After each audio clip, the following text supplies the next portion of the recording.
Fala pessoal, sejam bem-vindos a mais um vídeo, nosso último vídeo do ano de 2022. Eu quero encerrar esse ano falando contigo uma coisa muito importante, uma coisa muito séria que você já viu aí, né, no título do nosso vídeo. Você está melhor do que você pensa. Esse é o nosso último vídeo do ano. E por ser o último vídeo do ano, talvez você está na situação em que muitas pessoas se encontram no fim do ano. Que é o quê? Cansado, sobrecarregado, não é? Cansado de um ano de correria, de rotina, de fim de ano, de Natal, de tudo aquilo que acontece nos nossos ministérios. Talvez você é líder de um ministério que teve encerramento, teve formatura, ou você é pastor de igreja, você já está encerrando o ano e já pensando no novo ano. Enfim, você, normalmente nessa época do ano, a gente está cansado, a gente está encerrando o ano, a gente está na correria que todos nós temos. Se você tem filhos, como eu tenho pequenos, tem encerramento de escola, férias chegando, formaturas, tem um monte de coisa acontecendo. Então, nesse último vídeo do ano, eu quero falar contigo um pouquinho sobre esse momento que nós estamos vivendo. Eu quero te incentivar dizendo que provavelmente você está fazendo um melhor trabalho, você está melhor do que você pensa. Eu vou argumentar isso contigo hoje. O que acontece? Quando a gente chega no fim do ano como esse, a gente normalmente chega cansado e a gente começa a fazer uma avaliação do nosso ano que passou e começamos a olhar para o ano que virá com os seus desafios, que naturalmente vai ter seus desafios, e dependendo do seu estado emocional e físico de cansaço e como foi o seu ano, talvez você chegue num momento como esse falando, caramba, eu não sei se eu tenho o que eu preciso para mais um ano. Eu não sei se eu aguento mais um ano nessa pegada, talvez eu não queira mais fazer o que eu estou fazendo, talvez eu não me sinta capaz de liderar minha organização, meu ministério, eu não sei se eu quero assumir de novo ano que vem ou se eu quero só sumir, né? Tem gente que quer assumir, tem gente que quer sumir, né? Talvez você está dizendo, cara, eu quero desassumir um monte de coisa, eu quero sumir, eu quero descansar, eu quero fugir, né? Eu preciso reavaliar. Muitas vezes nesse momento de cansaço, de fim de ano, nós nos autoavaliamos, ok? E nessa autoavaliação, a grande maioria de nós, são raras as exceções, onde a grande maioria de nós nos avaliamos de forma muito crítica. Nós pegamos pesado, nós somos críticos demais conosco mesmo. E a gente olha para a nossa situação presente, a gente olha para o que poderia ter sido melhor ou diferente, e a gente acaba somando ao cansaço do fim de ano, somando à correria do fim do ano, somando aos desafios do ano que vem, ainda uma autocrítica pesada demais, que nos faz encerrar o ano com um sentimento de derrota. E em nome de Jesus, eu não quero deixar isso acontecer contigo. Em nome de Jesus, eu quero te despertar e te chamar a você refletir em cima de algumas coisas que eu tenho para dizer. Só para você entender o quanto isso é real, o quanto isso é verdadeiro, saiu uma pesquisa nos Estados Unidos, recentemente, agora, nas últimas semanas. Saiu uma pesquisa, eu sei que é nos Estados Unidos, não é o Brasil, é um pouco diferente, mas eu acho que se a gente fosse fazer essa pesquisa no Brasil, talvez não seria muito diferente, tá? Essa pesquisa foi conduzida pelo grupo Barna, que é um maior grupo de pesquisas e estatísticas do meio cristão nos Estados Unidos. E eles encontraram a seguinte resposta, que 42% dos pastores hoje nos Estados Unidos estão pensando em deixar o ministério e ir trabalhar com alguma outra coisa. Então vamos desfiar isso um pouquinho. 42%, quase metade dos pastores, não estou falando de alguém líder de ministério, de um voluntário, não estou nem falando de um bivocacionado, estou falando de um pastor de igreja, está pensando em abandonar o ministério. Não é assim, trocar de igreja, vou sair daqui e vou aceitar uma igreja em outro lugar. Eu vou abrir mão desse ministério para liderar esse ministério. Não, eu vou abrir mão do ministério, ponto.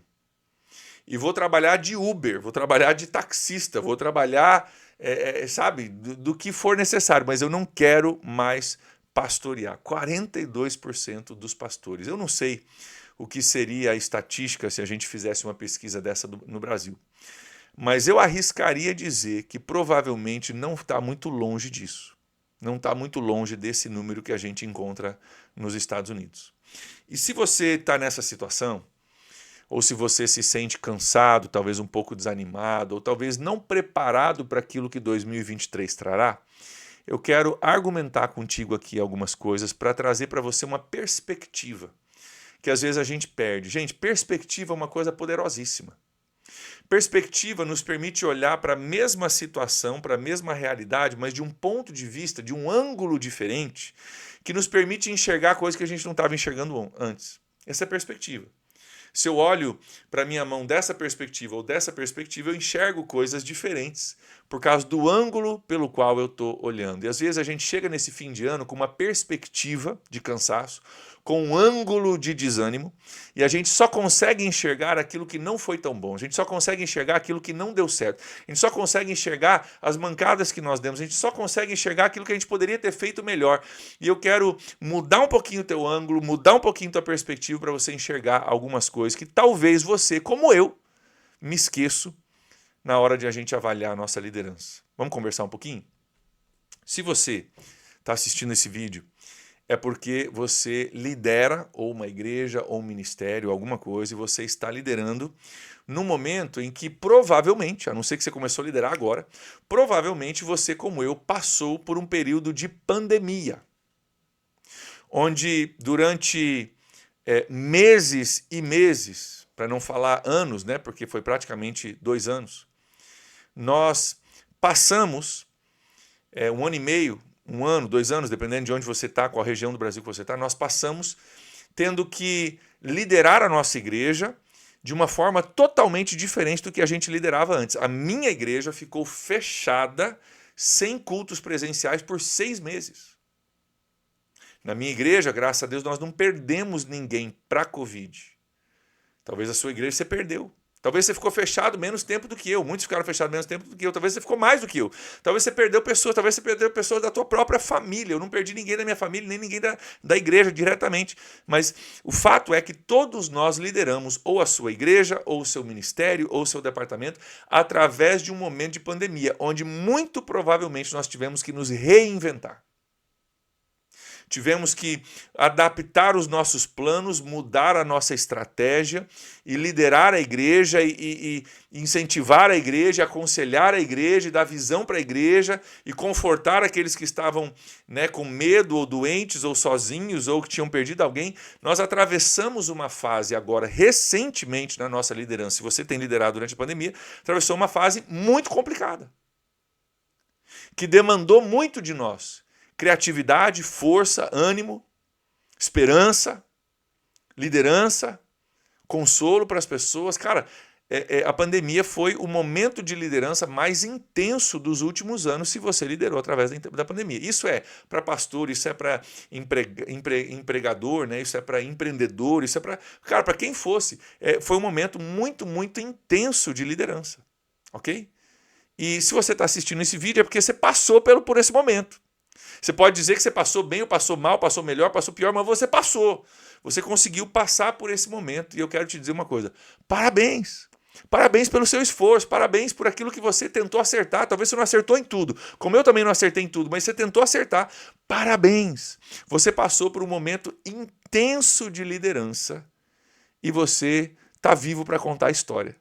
Né? Em meio aos erros e acertos, você passou, você liderou, você amou, você continuou, você se reinventou, você se submeteu, você fez o que precisava ser feito e você passou por esse teste. Parabéns, parabéns. Qual que é o problema? Às vezes a gente olha para o nosso presente hoje, a gente fala, nossa, mas no presente as coisas não estão como eu quero que estejam. A gente esquece de um passado recente de pandemia que exigiu muito de nós, exigiu muito da sua igreja, mexeu com a estrutura da nossa sociedade, mexeu com o nosso país, dividiu opiniões, fez uma bagunça na nossa realidade e a gente passou por isso, gente. Só isso já é bom demais. Então, cuidado para não olhar só para o teu presente agora e falar, não está tão legal quanto eu gostaria, esquecer de um passado que abalou muitas coisas e abalou muita gente, abalou muitas instituições. E se você está assistindo é porque você passou. Melhor ou pior, mas você passou por isso. Vamos falar um pouquinho mais sobre essas coisas que a gente às vezes perde de vista. Primeiro, a pandemia. Segundo, o fim de ano. Já falei sobre isso. O cansaço que vem, a correria que vem com o fim do ano. Então, leve isso em consideração na sua autoavaliação, que talvez você está chegando no fim desse ano cansado. Talvez você está chegando no fim desse ano um pouco abatido. Talvez você está precisando de um descanso. E às vezes a gente não descansa, né? A gente começa a se autoavaliar num período de cansaço e a gente faz algumas determinações, toma algumas decisões que são mais baseados em cansaço do que em qualquer outra coisa. Cuidado.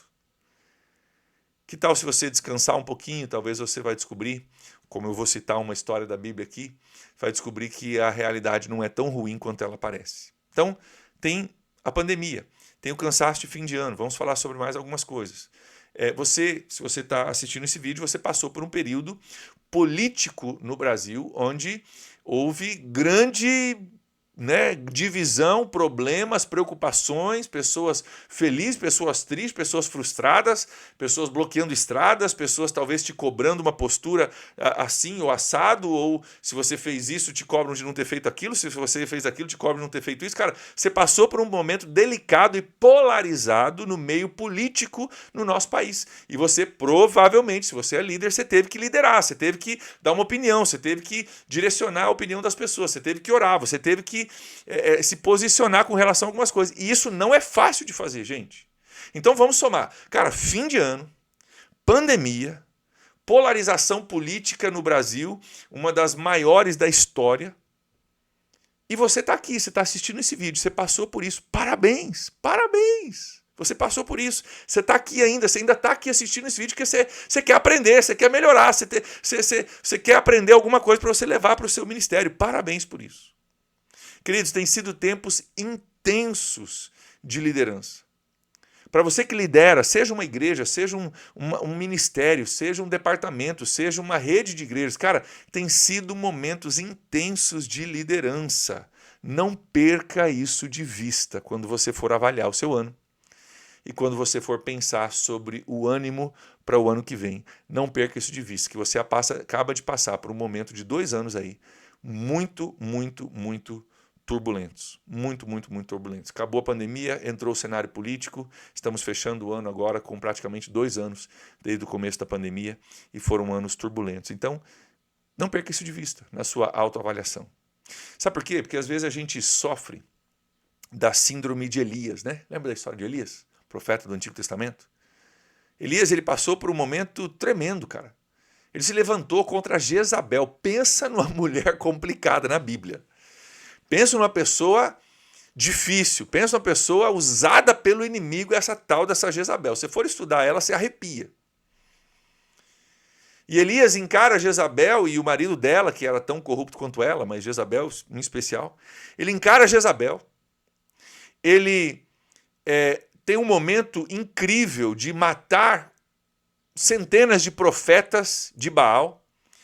Ele faz uma oração, constrói lá o altar, faz uma oração, coloca sacrifícios, molha aquilo, ele, cara, desce o morro, pega a água lá embaixo do morro, leva lá para cima do morro para molhar esse negócio. Ele pega vários, ele constrói o altar, faz o sacrifício, desafia Jezabel, desce o morro, pega jarros de água e traz jarros de água para molhar o sacrifício dele. Deus honra a audácia desse cara, manda fogo do céu, consome o altar, ele mata todos os profetas. Cara, ele trabalhou igual um maluco, teve uma vitória gigantesca no ministério dele, de poder provar para Jezabel e para todos os profetas de que o Deus de Israel era o Deus verdadeiro, traz fogo do céu, passa por uma provação triunfante, uma das histórias mais malucas e milagrosas do Antigo Testamento, mas se você conhece a história, você sabe o que aconteceu.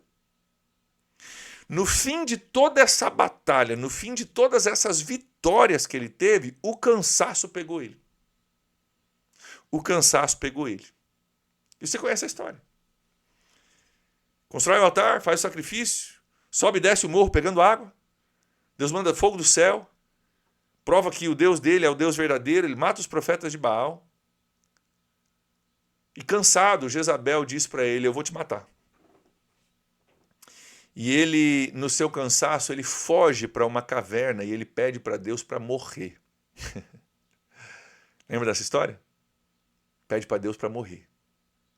Porque no momento de cansaço que ele estava, agora sendo ameaçado de morte por uma mulher que não era flor que se cheirasse. Ele, naquele momento de desgaste, de cansaço, ele pede para Deus para morrer e ele se esquece das vitórias que ele tinha acabado de conquistar. No dia anterior, ele tinha visto milagres de Deus. Mas o cansaço e a autoavaliação que ele faz no meio daquele momento turbulento que ele tinha passado, o cansaço e a autoavaliação que ele faz, ele diz: Deus, leva a minha vida, eu quero é morrer. Meu irmão, minha irmã, é possível que tenha alguém assistindo esse vídeo agora que talvez esteja nesse nível de desespero, de dizer, cara, eu quero é morrer. Meu irmão, minha irmã, em nome de Jesus, deixa eu te encorajar. Você está fazendo melhor do que você imagina. Talvez você está fazendo uma autoavaliação muito crítica agora e você quer desistir de tudo, você quer largar tudo, talvez você quer até largar a mão da sua própria vida. Deixa eu te dizer em nome de Jesus, que se você está sentindo assim, primeiro você está em boa companhia, mas em segundo lugar a gente precisa aprender com essa síndrome de Elias, que a história não termina assim.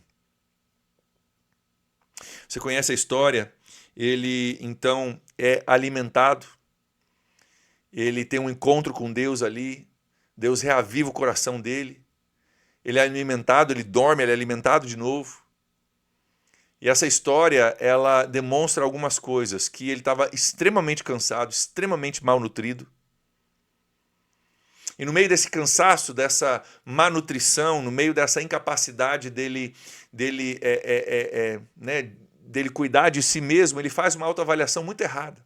Faz uma autoavaliação muito distorcida. E nós corremos o risco de, no nosso cansaço, talvez você já deu de tudo que você tinha para dar e, cara, você não tem mais nada para dar. Você quer, sabe, largar a mão de tudo. Eu quero te dizer em nome de Jesus que Deus, ele tem algo novo para você. Ele tem um descanso para te dar. Ele tem alimento para te dar. Ele tem um novo encontro para te dar. O que acontece com Elias é que ele descansa muito, ele se alimenta muito e ele tem um encontro com Deus. Um encontro com Deus. Queridos, eu creio que Deus tem descanso para mim e para você, Deus tem alimento para mim e para você, e Deus tem um encontro novo e fresco para mim e para você, que renova as nossas forças, que renova a nossa esperança e nos dá a capacidade de continuarmos. Então, eu quero te desafiar hoje, se dê um pouco de crédito, não é um crédito que parte de um coração orgulhoso, não é isso, mas é o crédito de quem diz: olha, eu passei por momentos turbulentos, tortuosos, difíceis. E eu passei. Eu passei. Elias estava lá na caverna, esquecendo que no dia anterior, Deus mandou fogo do céu. Ele matou centenas de profetas. Enfrentou Jezabel. E provou para todo Israel que o Deus de Israel era o Deus verdadeiro. Ele tinha esquecido disso já. No momento presente, tão difícil que ele estava, ele esqueceu das vitórias do passado. E eu vim hoje para te lembrar das vitórias do passado, para te dizer: se dê um pouco de crédito. Se você passou pelo que nós passamos nos últimos 2 anos e você está vivo, se você passou e o seu ministério continuou, talvez não do mesmo jeito, talvez não da mesma forma, talvez não com o mesmo número de pessoas, mas teu ministério passou, você ainda está liderando pessoas, amando pessoas, ensinando pessoas, alcançando pessoas. Se você passou pelo ministério, cara, você está melhor do que você imagina. Então, eu quero encerrar esse ano com esse conteúdo para o seu coração. Encerrar esse ano dizendo para você, descanse nesse fim de ano. Se alimente bem nesse fim de ano. Busque de Deus um encontro renovador nesse fim de ano. E que você possa voltar o ano que vem, como eu pretendo voltar o ano que vem. Fortalecido, renovado, esperançoso, pronto para mais uma. Pronto para os maiores desafios que virão, porque sempre Deus tem coisas maiores e melhores para nós. Que você possa voltar. E você possa entender esse ano, esse fim de ano, que você está melhor do que você imagina. Muito provavelmente a sua autoavaliação, ela está focada mais em coisas que não deram certo. Mas eu quero te lembrar hoje o quanto deu certo, o quanto você conseguiu, aonde você chegou, apesar desses 2 anos. E que você possa dar um pouquinho de crédito e possa acreditar naquilo que eu estou dizendo. Você está melhor do que você imagina. Que Deus te abençoe demais, que Deus te renove, que Deus te alimente, que Deus te dê descanso, que você possa ficar firme e forte e que você possa voltar para o ano de 2023 renovado esperançoso, pronto para aquilo que Deus tem para você ainda. Deus não terminou contigo ainda não. Deus não terminou contigo ainda não. Que Ele possa renovar a tua paixão pelo ministério e trazer você de volta em 2023, incendiado pelas coisas de Deus e por aquilo que Deus há de fazer. Que Deus te abençoe demais. Obrigado pela sua companhia nesse ano. Obrigado pela sua confiança. Obrigado pelos comentários que vocês têm colocado aqui, né, no chat e os contatos que vocês têm feito comigo. Eu fico honrado em poder compartilhar com vocês um pouquinho e a sua audiência me honra. O fato que você para me ouvir me honra muito. Eu agradeço a Deus pela sua vida, oro para que o seu ministério seja bem sucedido e que esses conteúdos ajudem você. Se ajudou, compartilhe com alguém. Quem sabe essa é a mensagem que o teu colega de pastoreio, o teu pastor amigo da cidade distante que você não viu esse ano, que você mantém um contato, mas não tem visto, quem sabe essa é a mensagem que ele precisa ouvir, que ela precisa ouvir. Caminha para ele, caminha para ela. Quem sabe é o encorajamento que eles precisam para terminar o ano bem e renovar a esperança para o novo ano. Tá bom? Que Deus te abençoe demais. Continue firme, renove-se no Senhor e vamos em 2023 voltar com mais gás, com mais gosto, com mais esperança, crendo que Deus tem grandes coisas para nós pela frente. Deus te abençoe demais. Um abraço e até lá. Tchau, tchau.